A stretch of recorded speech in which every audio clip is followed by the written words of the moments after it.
Hola, buenas noches. Mi nombre es Marisa y les voy a presentar nuestro trabajo. El mismo está basado en el libro de Christopher Moore, El proceso de mediación, y las integrantes del grupo son Cáceres Ana Clara, Fernández Viviana Mabel, González Roxana Romina y Melgarejo Marisa, quien les habla. La primera parte de nuestro trabajo vamos a realizar la exposición, cada una de un capítulo del libro. Se verá el capítulo número 8, el 9, el 10 y el 11. Luego de esto, les vamos a compartir un pequeño video, una animación, a través de la cual expusimos una parte práctica, y la cual basamos en el libro de Alejandra Benítez, que lleva el título de Testigos o Protagonistas. De este libro tomamos la técnica que se denomina highlighting. Esperemos lo disfruten. Muchas gracias. Buenas tardes a todos, mi nombre es Ana Clara Cáceres y vamos a comenzar hablando sobre el capítulo número 8, ¿sí? El comienzo de la sesión de mediación. Vamos a decir que en esta etapa de intervención, el mediador va a ayudar a los negociadores a iniciar un intercambio de información acerca de los temas en disputas. ¿Cuáles van a ser las tareas del mediador? Vamos a decir que comienza a crear un entorno positivo de confianza y preocupación en común. Suministra y ayuda a las partes a elaborar un procedimiento que aliente la expresión emocional. Proporciona y ayuda a las partes a desarrollar una estructura de educación mutua acerca de las cuestiones y aporta una estructura que acreciente la posibilidad de la comunicación exacta. Vamos a seguir con la primera fase, que es las declaraciones iniciales. En esta fase, vamos a decir que los litigantes suelen ingresar a las negociaciones en diferentes estados de tensión emocional. Los primeros movimientos de un mediador en esta fase debe generar un tono positivo brindando seguridad. ¿Sí? Un mediador alcanza este objetivo de manera verbal, ¿sí? Que va a ser mediante la declaración inaugural, y no verbal mediante la distribución física de las partes en la sala. Bueno, ¿cómo comienzan a organizarse las partes? Bueno, primeramente van a decir, los participantes en una disputa comienzan primeramente con el discurso o una declaración inaugural propia, ¿sí? Que va a estar destinada a delinear sus propios intereses, ¿sí? El mediador va a idear un procedimiento de negociación y establecer un cierto rapport con otra parte, obliga a las partes a practicar una tensa negociación posicional, concentración del esfuerzo en el mérito, concentración del esfuerzo en los intereses, y concentración del esfuerzo en una posición negociable, ¿sí? Para que se pueda llevar a cabo y llegar a una solución. Vamos a pasar a la siguiente fase, que es la elección del comienzo de las negociaciones. Acá el mediador debe tratar de concentrar la atención de las partes sobre el proceso de apertura para que fuera más eficaz, ¿sí? Esto va a depender del conflicto, de cómo se vayan dando las reuniones particulares, ¿sí? Entre las partes, si hay tensiones emocionales, internas o externas. Esto acá el mediador puede observarlo y buscar aperturas de procedimientos o psicológicas, ¿sí? Pasamos a la siguiente fase, que es el traspaso de la sesión de la negociación a los litigantes. Acá, el mediador pasa de la formulación inaugural a la concentración de la atención de los litigantes con una declaración transicional, ¿sí? Como la tarea más decisiva en esta etapa de negociación consiste en comenzar la transición exacta de la información, ¿sí? Acá el intermediario puede representar una función muy valiosa para facilitar la comunicación. Porque si pasamos a la siguiente fase, que es facilitar la comunicación y el intercambio de información, que es el rol fundamental que cumple el mediador, ¿sí? Ya que a veces las partes no logran una buena comunicación, acá el mediador va a mejorar, va a recomendar el uso de las cualidades de la comunicación y enseñarlas a usar. Luego vamos a tener la siguiente fase, que es la creación de una atmósfera emocional positiva, sí, que esto también va a ayudar a que haya una mejor comunicación, porque el mediador va a intervenir para que no haya interrupciones verbales, violencia, amenaza, para que los mensajes sean mucho más claros, ¿sí? A la hora de dar para que pueda haber un buen trato, ¿sí? Entre ambas partes. Y bueno, resumidamente, acá estamos haciendo lo que sería la primera parte del capítulo 8, y va a seguir mi compañera Viviana con el capítulo 9, ¿sí? Ahí ya seguimos con ella. Muchas gracias. Mi nombre es Viviana Fernández y seguimos tratando el capítulo, el capítulo 9 del autor Moore. Acá se va a tratar principalmente de definir el tema en el proceso de mediación. Es decir, es importante que se defina el tema que las partes en conflicto quieren tratar. Es necesario distinguir que a veces los conflictos se dan de dos maneras. Por consenso quiere decir que alguna de las partes siente que está en desventaja con la otra.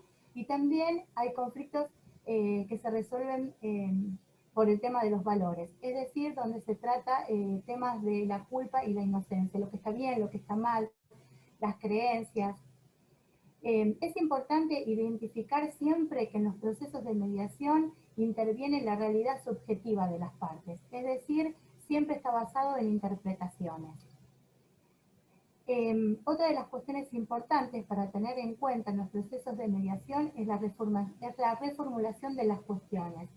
Esto quiere decir que, por ejemplo, si un proceso de mediación está estancado, bueno, hay que volver a poner en relevamiento el tema más importante y volver a redefinir los subtemas para poder llegar a un acuerdo con las partes. Hola, buenas noches. Bueno, yo les voy a hablar del capítulo 10, lo más rápido posible. El título del capítulo es Develación de intereses ocultos en las partes en disputa, y en este capítulo el autor nos va a hablar de los obstáculos para identificar los intereses de cada una de las partes, así como los tipos de procedimientos que se pueden implementar. Dentro de los obstáculos va a hablar de la importancia de conocer cuáles son estos intereses, a veces que se presentan como dificultad el hecho de no tener conocimiento de los mismos o de los procedimientos para explorarlos, y nos va a hablar del ocultamiento intencional, que es cuando las partes no son del todo sinceras o no muestran cuáles son sus reales intenciones porque piensan que esto les puede otorgar algún beneficio o alguna ventaja con respecto a la negociación.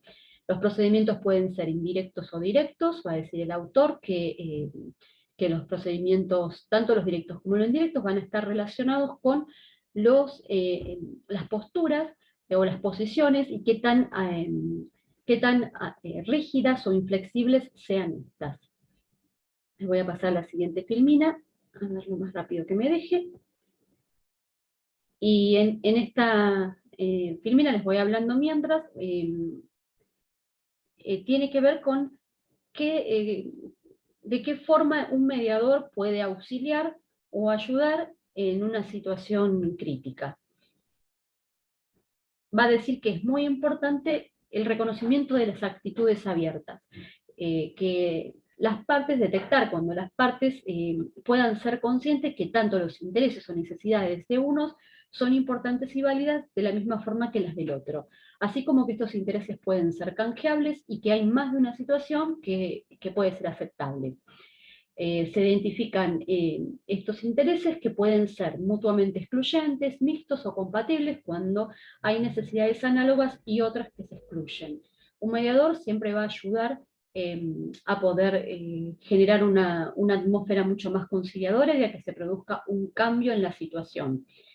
Siempre favorece también lo que es el progreso del conflicto y poder encontrar puntos de coincidencia en el mismo. Incluso va a decir el autor que en aquellos casos que se puedan presentar como muy dificultosos.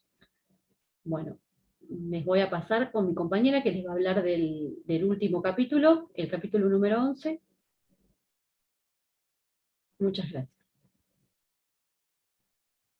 Bien, vamos a continuar con el capítulo 11 de Moore, generación de alternativas de acuerdo. El negociador intransigible está aferrado a su solución, cree que debe persuadir a la contraparte y que su opción es la mejor para todos los intereses. Su postura a menudo conduce a un impas. Entonces, el mediador lo que debe hacer es convencer de que su actitud actual de que será aceptada como solución es errónea y que es necesario que contemple otras alternativas por las cuales se logrará una solución definitiva. ¿Pero por qué los padres en una situación de divorcio pueden tomar esta posición? Navarro nos dice que la posibilidad de que esto ocurra es muy probable, dado que este acontecimiento es uno de los más estresantes que pueden ocurrir en la biografía de una persona. Este negociador intransigible está en esa postura porque tiene distintos motivos para estarlo. Entonces tiene necesidades psicológicas, cree, como vimos que era la mejor solución, que la contraparte desconoce aquello que necesita, que la podrán debilitar a los demás con su insistencia y que con su poder impondrán su solución. ¿Por qué es importante que revea su postura este padre o esta madre que están vivenciando este acontecimiento? Porque entre los motivos por los cuales es importante está la construcción de la identidad de los hijos, esto es, el autoconcepto y la autoestima, y la posible sensación de frustración ante el acontecimiento. Entonces, el mediador debe tratar de que anule el compromiso con esta posición mediante técnicas de persuasión, psicológicas, motivacionales, procesales y de presión o influencia. Por lo tanto, conociendo cuáles son los motivos en los cuales se sostiene este padre como negociador intransigible, va a poder emplear las técnicas adecuadas de persuasión. Las estrategias para generar alternativas pueden ser de avance progresivo, fraccionamiento, también llamadas, o de principio de la fórmula. El de avance progresivo, esto es, que subdividen en pequeños problemas para irlos solucionando uno a uno. Y el principio de la fórmula es que establezcan principios generales que condicionarán el acuerdo final. Una vez elegidas algunas de estas dos alternativas de estrategias, pueden elegir los métodos, que pueden ser negociación proporcional y contrapropuesta, esto es que cada uno proponga distintas soluciones y a la vez se vayan haciendo contrapropuestas. Y la negociación basada en interés y búsqueda de conjuntos de alternativas es otra opción de método que permite que sea superadora a esta, ya que las soluciones son más integrales, porque está basada en intereses y la búsqueda es conjunta de alternativas. En un espacio de mediación se pueden, dado que el clima favorece para esto, trabajar quiénes, cómo o quién, qué, de qué manera se va a comunicar a los hijos la separación conyugal. Los procedimientos para crear estas alternativas, el autor presenta 6, hay muchos más. Tiene por objetivo que puedan salirse de una visión bipolar y pasar a una multipolar, diferenciar la creación de las alternativas a la evaluación, poner el foco en el problema y no en el oponente, esto es en el otro padre o en la madre. Vamos a ver a continuación, después de más dispositiva que les voy a compartir, una técnica específica donde se va a partir de una lluvia de idea y también incluye un uso de recursos externos. En esta técnica se pone foco en quienes comunicarán la decisión de los padres a sus hijos. También, ante este problema, se pueden utilizar guiones plausibles hipotéticos.